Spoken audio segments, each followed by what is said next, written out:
Imagine waking up in a world where the air is heavy with the scent of burning copal incense, drums echo across a vast city, and tens of thousands of people march through towering stone streets. This is no scene from a fantasy novel.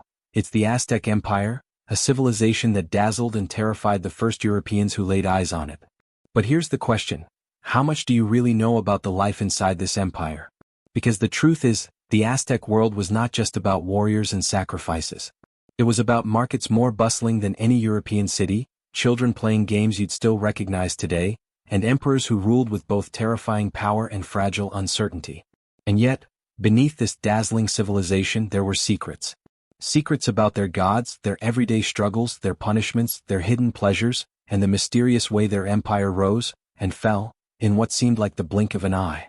Stay with me because in this journey we're not just peeking at history, we're stepping right into the beating heart of Aztec life. Hit that subscribe button, and let's dive into the world of life in the Aztec Empire, what you don't know. The city that shouldn't have existed. Picture this, the year is 1519. Spanish soldiers, battered from months of trekking across mountains and jungles, suddenly stop in their tracks. Before them stretches a vision so surreal, it seems conjured by gods. Rising out of the shimmering waters of Lake Texcoco is a city so vast, so meticulously built, that even the most seasoned conquistadors are left speechless. They whisper among themselves that it rivals Venice. And yet, this city is not in Europe. It is Tenochtitlan, the beating heart of the Aztec Empire. But here's the twist. Tenochtitlan shouldn't have existed at all. According to legend, the Aztecs were wanderers, tribes without a homeland, mocked and rejected by more powerful neighbors. They were exiled to swamps, forced to scratch out survival in lands no one else wanted. And yet, from that worthless marshland, they built one of the most astonishing capitals the world had ever seen. Imagine stepping onto the causeways that stretched for miles across the lake, with canoes gliding underneath. Imagine marketplaces larger than anything in Madrid, where you could buy everything from obsidian blades sharper than steel to fresh cacao for a frothy chocolate drink. This was not a primitive tribe.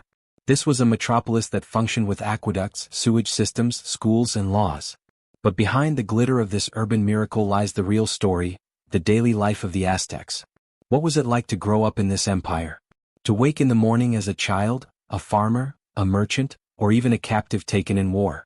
Let's step inside their world. The dawn of a day in Tenochtitlan. The first rays of sun pour across the valley, illuminating snow-capped volcanoes in the distance. In small houses made of adobe and reeds, families rise at dawn. The smell of maize tortillas fills the air as mothers grind corn on a stone metate, preparing breakfast.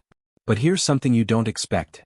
Every child, whether born to nobles or commoners, has responsibilities. Little boys are taught early to fetch water, to sweep, to carry firewood. Girls learn to grind maize, weave cloth, and prepare meals. Childhood in the Aztec Empire is not carefree, it is training for the survival of the community. Even play is preparation. Games like Patali, a kind of dice and board game, teach strategy. Ullamalistli, the famous ball game, demands agility and teamwork, echoing the balance of cosmic forces. Education is not optional. By the age of 15, every child attends school. For commoners, it is the Telpakali where discipline, farming, and warfare are drilled into young minds. For the children of nobles, it is the Kalmakak, where priests and scholars prepare them for leadership, astronomy, and rituals. In both, harsh punishments keep students in line, spines pricked with maguey thorns or being forced to inhale smoke until eyes watered. Cruel? Perhaps. But to the Aztecs, discipline was sacred, because every citizen carried the weight of empire. Markets and the pulse of life. Let's walk to the great market of Tlatelolco, the economic heartbeat of the empire. Here, as many as 60,000 people gather daily, bartering goods without coins. They use cacao beans as currency and cotton cloths as high-value trade items. Imagine the noise, the colors, the sheer energy. Spices, fruits, flowers, obsidian blades, live turkeys, parrots from distant jungles, gold jewelry glittering under the sun. The Spanish, who prided themselves on their civilization, admitted they had never seen a market so orderly, so vast, so alive.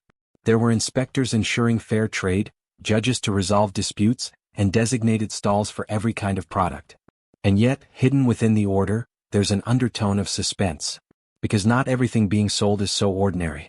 There are stalls offering skulls carved into ornaments, weapons for warriors, and medicinal herbs for rituals you'd rather not know the details of. There are whispers that captives from recent wars are being paraded, not as slaves, but as future sacrifices. Family and the weight of duty. Life in the Aztec Empire revolves around family. Marriages are arranged, not for romance but for alliances and stability. A bride might be carried on the back of a relative to the groom's home, where rituals ensure fertility and harmony. But life inside the household is not soft. Husbands are expected to provide through farming or trade. Wives must manage the home, weaving cloth, raising children, and preparing food. Even meals carried meaning. Maize was more than sustenance, it was sacred. Aztec myths declared that humans themselves were created from corn dough. So, every tortilla, every tamale was not just food, it was a connection to the gods. But while family provided comfort, it also carried the shadow of empire. Every child knew that at any moment, they could be summoned for war, for labor, or for ritual. No one in the empire truly belonged to themselves, all belonged to the gods, the emperor, and the community. The empire's hidden side. As we paint this picture of bustling life and strong community, let's pause and ask, what held all of this together? Why didn't it collapse under its own weight? The answer is both fascinating and unsettling. The Aztec Empire thrived on tribute and fear. Conquered cities had to deliver goods: cacao, cotton, maize, feathers, jade, gold. Markets overflowed not only because of Aztec skill, but because neighboring peoples were forced to supply them. And if they resisted? They faced Aztec armies, which were relentless not in conquest of land, but in the taking of captives. Why captives? Because beneath daily life, beneath the markets and the family rituals, there was a constant, looming presence. The gods demanded blood. The sun itself, they believed, would die without it. Every drumbeat, every chant in the great temples reminded the people of this cosmic debt. So here's the chilling paradox. The very life of the empire, the education, the discipline, the bustling marketplaces, all of it was sustained by death. The empire of war and blood. The Aztec Empire did not simply rest on its magnificent markets, families, and floating gardens. No, at its core it was an empire of conquest. If you walked the streets of Tenochtitlan, you would see warriors everywhere. Young boys trained relentlessly, not because war was occasional but because it was inevitable. Every year, every season, the Aztecs marched to war not for land or wealth alone, but for something far more chilling: captives. The purpose of endless war. You might imagine an empire seeking to expand borders endlessly, like Rome or Alexander's Macedon. But the Aztecs were different. Their wars had one singular goal: fuel for the gods. Theirs was a cosmos that demanded nourishment in the form of blood. Without it, the sun would fall, the stars would devour the sky, and the world itself would end. So, every battle was not about destruction, it was about capture. Warriors were trained not to kill but to take opponents alive. A warrior who slew an enemy was scorned. A warrior who returned with captives? He was celebrated, his name sung in temples, his rank elevated. Imagine the intensity of a battlefield where men clash not to kill outright, but to wrestle each other into chains, knowing their gods demanded it. These ritualized conflicts even had a name: the Flowery Wars. They were staged between rival city-states, not to decide territory, but to provide a steady supply of sacrificial victims. Think about that for a moment. A war fought not to win, but to feed the gods. The making of a warrior. From childhood, every boy knew his future was tied to combat. The Telpacali schools drilled them in running barefoot long distances, carrying heavy loads, and mastering the macuahuitl, a wooden club edged with obsidian blades so sharp they could decapitate a horse. Their training was brutal. Disobedient boys might be forced to sleep outside in the cold, or pricked with cactus thorns. Instructors demanded toughness, for on the battlefield hesitation meant death, or worse, dishonor. Imagine the pressure. Your family's pride, your social status, even your afterlife depended on your success as a warrior. Capture an enemy and you could climb the social ladder, earn the right to wear eagle feathers or dine in special halls. Fail and you remained in obscurity, or worse, became a sacrifice yourself if captured by rivals. Captives and the specter of sacrifice. Now picture the aftermath of a victorious campaign. Warriors return, not with plundered gold or land deeds, but with human captives bound and paraded through the streets. These men and women are not merely prisoners. They are living offerings, chosen to be the bridge between humanity and divinity. The captives are fed, sometimes even honored, before the appointed day. Some might be dressed as gods, painted in sacred colors, treated almost like royalty, for their fate is to die as surrogates of the divine. And then comes the temple. The great pyramids of Tenochtitlan, towering above the city, were not monuments to rest or leisure. They were stages of death. Captives are led up the steep steps while drums thunder below, the entire city watching. At the summit, priests with obsidian blades performed the ritual every Aztec knew too well, cutting open the chest, lifting the still-beating heart to the heavens and offering it to the sun. It is horrifying. It is mesmerizing. It is the ritual heartbeat of the empire. Why such sacrifice? Here's the question that gnaws at us today. Why did they do it? Were the Aztecs merely bloodthirsty tyrants? Or was there something deeper, something cosmic in this terrifying cycle? To understand, you have to step inside their worldview. The Aztecs believed they were living in the fifth sun, the fifth age of creation. The previous worlds had all collapsed. Giants devoured the first. Fire destroyed the second. Storms and floods obliterated others. Humanity had died and been reborn again and again. In their myth, the current sun was weak, fragile, born from divine sacrifice. For it to continue, humans had to repay the debt. Without constant offerings, the cosmos itself would collapse. In other words, sacrifice was not cruelty, it was survival. But survival at what cost? Every festival, every triumph, demanded more captives. And every enemy city grew more resentful, more rebellious, at the endless demand for tribute and lives. The theater of terror. What makes the Aztec system so haunting is not just the reality of sacrifice, it's how public, how theatrical it was. Sacrifice was staged before crowds, like a grim performance. Children, merchants, warriors, nobles, they all gathered to watch, to cheer, to pray. Did everyone agree? Did everyone celebrate? Historical records suggest not all. Some neighboring peoples hated the Aztecs precisely because of these rituals, seeing them as monstrous. Even within the empire, some must have shuddered in silence. But to resist was to resist the very structure of the cosmos. Who would dare? So the spectacle continued. Hearts lifted to the heavens. Blood spilled down temple stairs. Skulls displayed on massive racks called Tzimpantli, a wall of death that whispered a warning to anyone who challenged Aztec might. The paradox of Aztec greatness. Here is the paradox. The same system that made the Aztecs feared also made them fragile. Their empire was not a single unified nation but a web of conquered states forced into submission. And those states hated them. Tribute drained them. Sacrifice terrified them. So when the Spanish arrived with their steel and guns and horses, they were not alone. They had thousands of native allies, eager to topple the empire of blood. But that story, of course, belongs to the end of the Aztec tale. For now, we linger in the height of their world, when the empire believed itself invincible, sustained by the gods, armored in ritual and war. Life beneath the shadow of war. Yet let us not forget, while the drums of war pounded, ordinary Aztec families carried on their lives. Farmers rose at dawn to tend their chinampas, the floating gardens that turned swamps into fertile land. Women wove cloth endlessly, their hands repeating motions passed down for generations.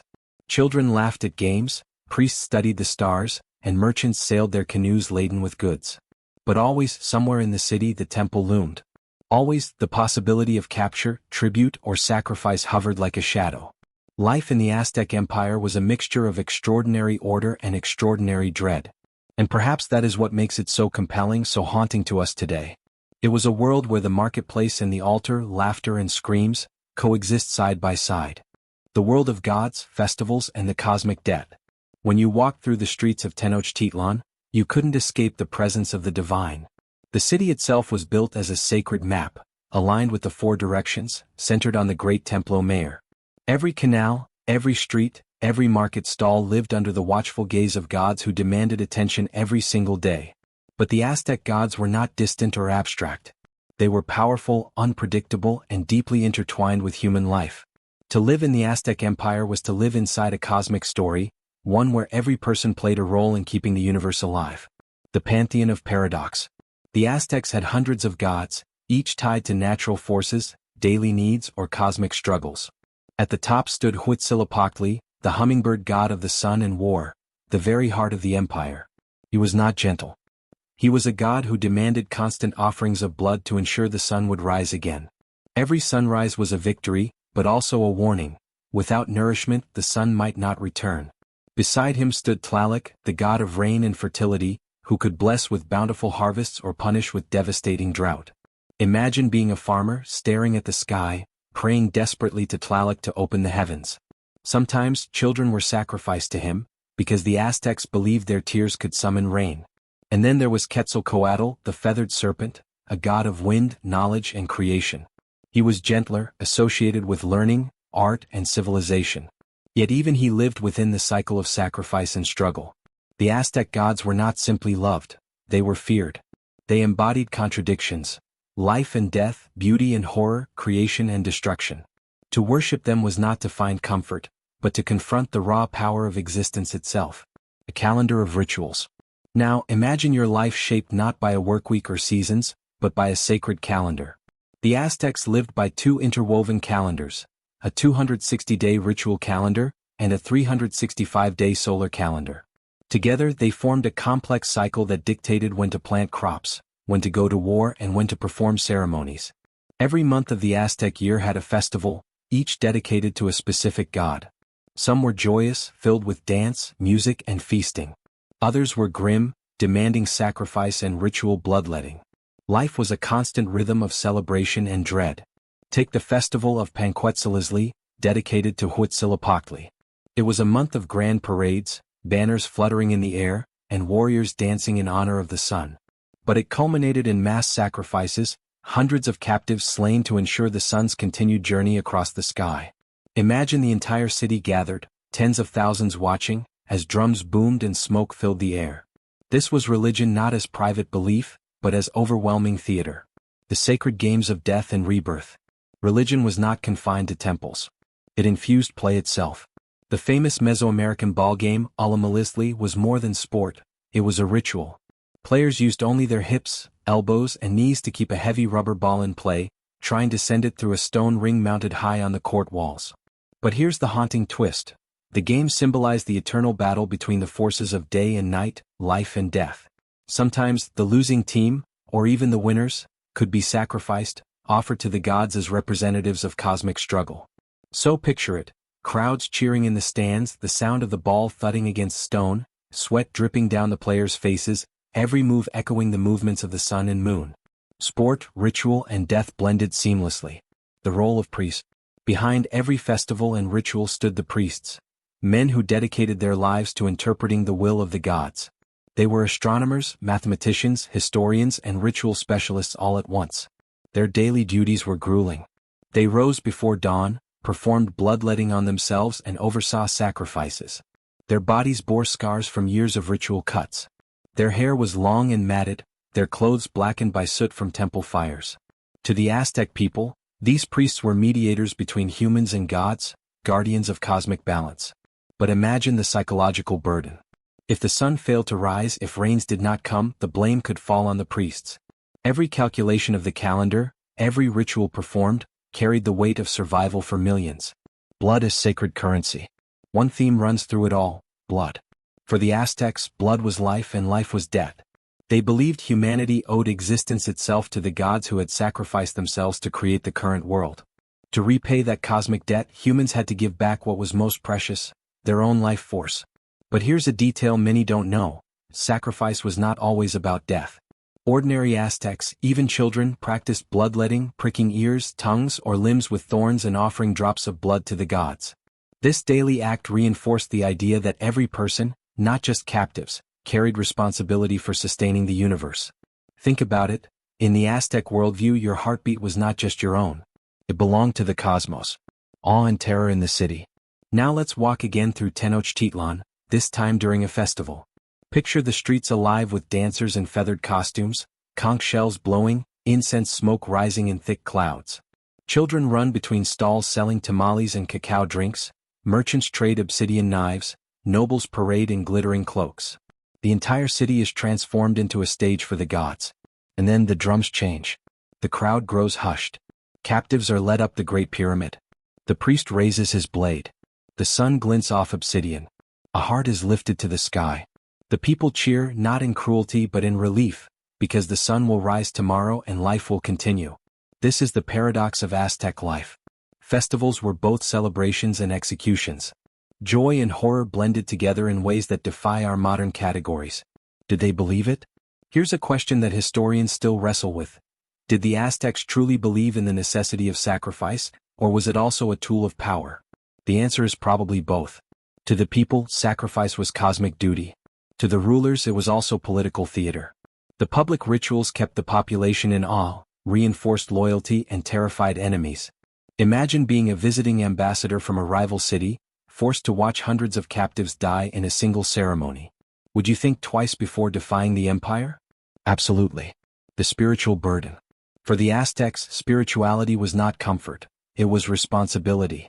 Every man, woman, and child was tied into the fate of the cosmos. Every ritual, every drop of blood, was part of a vast, unending repayment. This sense of cosmic debt infused daily life with urgency. It created a society of extraordinary discipline, order, and devotion. But it also created an empire teetering on the edge of fear, where failure meant not just political collapse, but cosmic annihilation. The fall of the sun. The Aztec Empire stood in its glory, shimmering with wealth, sustained by conquest, bound by ritual. And then one day strange rumors spread across the valleys. Men had arrived on the eastern coast, men with pale skin, clothed in metal, riding beasts taller than any deer, and wielding thunder that killed from afar. Some said they were gods. Others whispered they were omens of the end.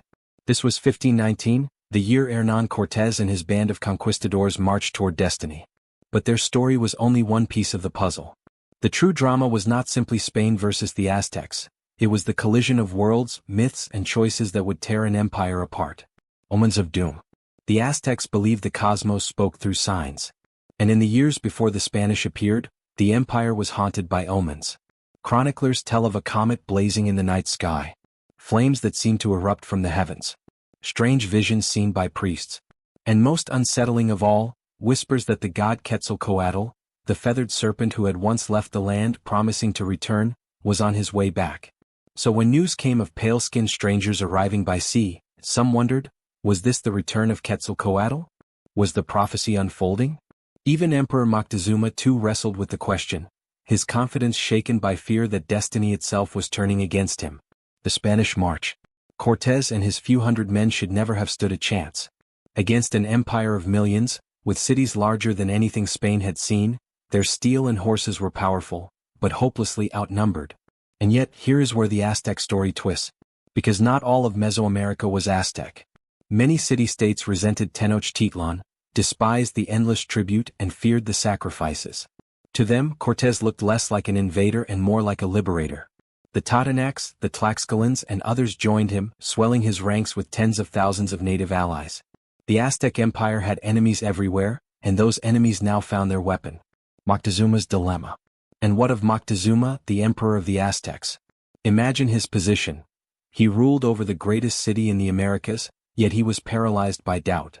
Should he crush the strangers immediately? Or should he welcome them, fearing they might be divine?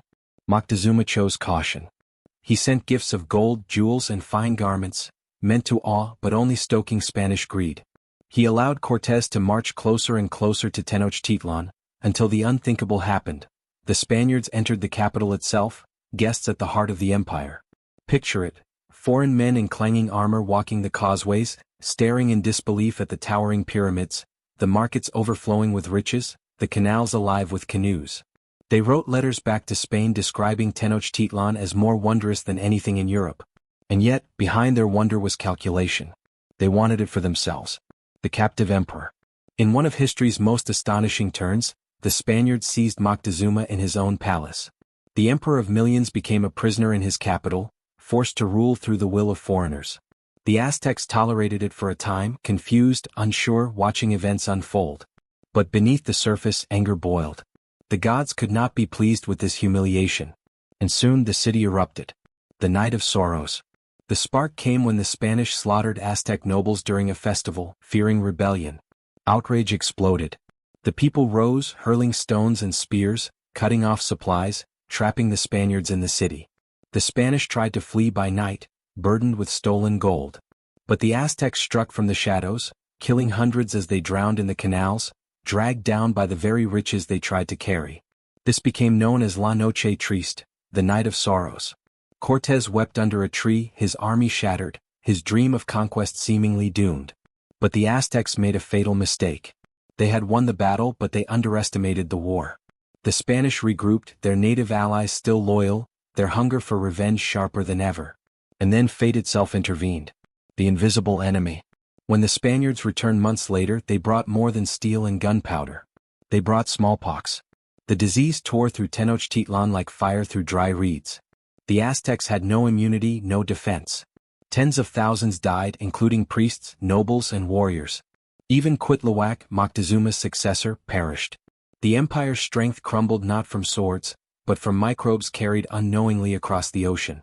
The once vibrant city with its marketplaces, schools, and temples became a place of coughing, corpses, and despair. The Siege of Tenochtitlan. In 1521, Cortés returned with a massive army of Spanish and native allies. This time he did not march as a guest. He marched as executioner. The siege of Tenochtitlan was brutal beyond imagination. For months the city resisted. Warriors fought fiercely along the causeways, women hurled stones from rooftops, priests prayed for the gods to intervene. Hunger ravaged the population. Disease finished what famine began. Yet still they fought. Chroniclers describe Aztec warriors charging again and again, even knowing they faced death. For them, to die in battle was to join the sun in its eternal journey. But no courage could stop the relentless pressure. Spanish cannons blasted temples. Native allies cut off supplies. One by one, districts of the city fell. Finally, the great Templo Mayor itself was stormed. The Empire of the Sun collapsed. The fall. On August 13, 1521, Tenochtitlan fell. Its canals choked with corpses, its temples in ruins, its once proud Emperor Cuauhtémoc captured. He was brought before Cortés, defiant even in defeat, asking only to be killed quickly rather than humiliated. The Spanish ignored his wish. They tortured him, demanding to know where gold was hidden. The last emperor of the Aztecs endured agony in silence, refusing to betray his people. His empire was gone, but his dignity remained. The silence after. So ended one of the greatest civilizations the world has ever known. In less than 3 years, the Aztec Empire, which had risen from swamps to command millions, was reduced to rubble. Its temples torn down, its gods desecrated, its people enslaved or killed. And yet the story does not end there. Because though the empire fell, its spirit did not. The traditions, the language, the myths, these survived, hidden in the lives of survivors, passed down through centuries, still alive in Mexico today. Echoes of the empire. The streets of Tenochtitlan have long since fallen silent. The towering temples lie buried beneath the foundations of modern Mexico City. The drums that once shook the heavens no longer sound. But listen closely, and you will still hear the heartbeat of the Aztec Empire. Because the Aztecs did not vanish. Their language, their traditions, their myths, all survived, carried by the descendants of those who endured conquest. The empire may have been crushed, but the people lived on. And their story, filled with triumph, terror, and wonder, still shapes us today. The living language. Even now, millions of people in Mexico speak Nahuatl, the language of the Aztecs. Words from it have traveled across the world, slipping into our daily speech. Chocolate, tomato, avocado, coyote, all gifts from the Aztecs. Every time you bite into a piece of chocolate, you are tasting a fragment of their world. In their time, cacao was not a sweet candy but a sacred drink, bitter and frothy, flavored with chili and vanilla, consumed by nobles and warriors. It was both nourishment and ritual, a way to sip the energy of the gods themselves. So next time you unwrap a chocolate bar, pause for a moment. You are partaking in a tradition older and deeper than you might imagine. The resilience of memory. Though the Spaniards tore down temples and banned rituals, they could not erase memory. Families whispered stories. Farmers still planted maize with reverence. Craftsmen continued to weave symbols of gods into cloth. Even in the darkest years, when colonial rule crushed indigenous voices, the spirit of the Aztecs survived in festivals disguised as Catholic feasts, in dances hidden behind new saints' names, in lullabies sung to children. Today in Mexico, Dia de los Muertos, the Day of the Dead, carries echoes of Aztec belief. Altars filled with flowers, candles, food, and offerings to the departed mirror ancient rituals of honoring ancestors. The idea that the boundary between the living and the dead is porous, that the departed walk among us for a brief time, this is an inheritance from the Aztec world. Lessons of fragility. But the Aztec story also offers a warning. For all their brilliance, their empire was fragile. They ruled not by uniting but by dominating. Their neighbors hated them, feared them, longed to see them fall. And when the Spanish arrived, it was those neighbors who joined the invaders, tipping the balance of fate. It's a lesson for any empire, any nation. Power built on fear cannot last. A society that thrives only by extracting tribute, by demanding endless sacrifices, may seem mighty, but its foundations are brittle. The question of morality. We cannot ignore the darker shadows of Aztec life. The sacrifices, the bloodletting, the skull racks, these unsettle us, even horrify us. But here is the uncomfortable truth. To judge them by modern standards is to miss their worldview entirely. To the Aztecs, sacrifice was not cruelty for cruelty's sake. It was survival, duty, cosmic necessity. They saw themselves as participants in a cosmic struggle, paying a debt to the gods who had created them. Does that justify the deaths? No. But it explains them. It reminds us that human societies across time have built meaning in ways that seem alien to others. One day, perhaps, our own ways will be judged just as harshly. The glory of human ingenuity. And yet, beyond the blood, the Aztecs achieved wonders that deserve awe. They transformed a swamp into a city of canals and gardens that stunned Europeans. Their markets were marvels of organization. Their education system trained every child. Their engineers built aqueducts and dikes to control water. They studied the stars, calculated complex calendars, composed poetry that still survives. One Aztec poet, Nezahualcóyotl, wrote, "Even jade shatters, even gold breaks, even quetzal feathers tear. Not forever on earth, only a little while here." These are not the words of a savage. These are the words of a philosopher who understood the fragility of life. The lasting legacy. Today, if you stand in Mexico City's Zocalo, you stand on the ruins of the Aztec Templo Mayor. Beneath the modern bustle, archaeologists have uncovered altars, carvings, offerings. The empire is still there, just below the surface, whispering its presence. Every Mexican flag carries an Aztec symbol, the eagle perched on a cactus, devouring a snake, the very sign the Aztecs followed to found Tenochtitlan. Their story lives not in museums alone, but in the national identity of a modern nation. And beyond Mexico, their influence spreads globally. The foods they cultivated, maize, tomatoes, chili peppers, chocolate, feed the world. Their myths inspire books, films, art. Their city planning influences urban design. Their philosophy challenges us to see life not as permanent, but as fleeting and precious. The final reflection. So what do we take from the Aztec Empire? Awe at their achievements? Horror at their rituals? Sorrow at their fall? Perhaps all of these. But above all, we take the reminder that history is never simple. Civilizations are never just heroes or villains. They are complex, contradictory, magnificent, and flawed, just like us. The Aztecs lived with a sense of urgency, believing every sunrise was borrowed, every heartbeat a gift owed back to the gods. And in a way, perhaps they were right. Life is fleeting. Empires rise and fall. What matters is what we do with the little while we are here. Closing words. So the next time you sip hot chocolate or walk through a bustling market or watch the sun rise, remember the Aztecs. Remember the city that grew from a swamp to a wonder. Remember the people who lived with joy and fear, faith and blood, glory and tragedy. Because history is not just about the past. It is about us, here and now, asking the same questions they once did. How do we survive? How do we give meaning to life? What will we leave behind? And maybe, just maybe, the Aztecs have one last lesson for us. Not forever on earth, only a little while here.